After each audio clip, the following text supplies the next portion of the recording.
Acupressure આયુર્વેદિક વૈદ ડિંડોલી સુરત પેલા ગુજરાતીને લે એમ કહેતા તમે ભાઈનું આગળ વાત કરો. હા હા અમારા જ્યોત્સનાબેન અમારા મિત્ર છે.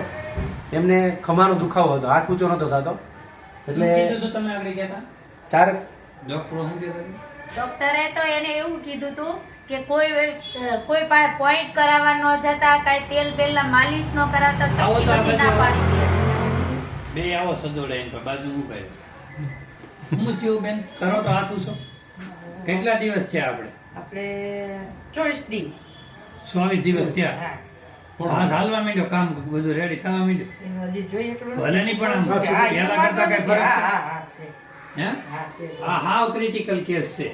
એને મેં કીધું કે તમારા વિશ્વાસ ને ભરોસો હોય તો કરો. અહીંયા મારી પાસે કઈ નથી, આ તો ઋષિ પરંપરા છે.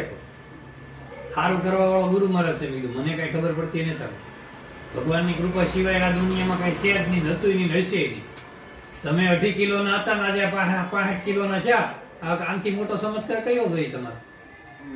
હે ખાલી કલ્પના તો કરો. આમ ખાલી આમ વિચારો કરા કે એટલું કામ કરીએ છતાં એક વાર કાર્ય આમાંથી ઘહારો ન થયો અને 15 જોડ બૂટ ગહી નાખ્યા. તો કલ્પના તો કરો કે આ કેવડો ચમત્કાર. આમ કાર્ય નો વિચારો કે આ હા પરમાત્મા મને કેટલું હોય. એક સેકન્ડ મારાથી આંખો નથી જતો અને જાય તો 108 કામ કરવો પડે. આ ભાઈ આ સમજો, વિચારો અને કરો. ભગવત પ્રાપ્તિ સિવાય કઈ છે જ નહીં જગતમાં. જ્યાં દોડવું હોય ત્યાં દોડી લો. બીજું નથી દુખતું, કોઈ દુખીશ. કોઈ ભલે દુખતો એ રિપેર થાય છે.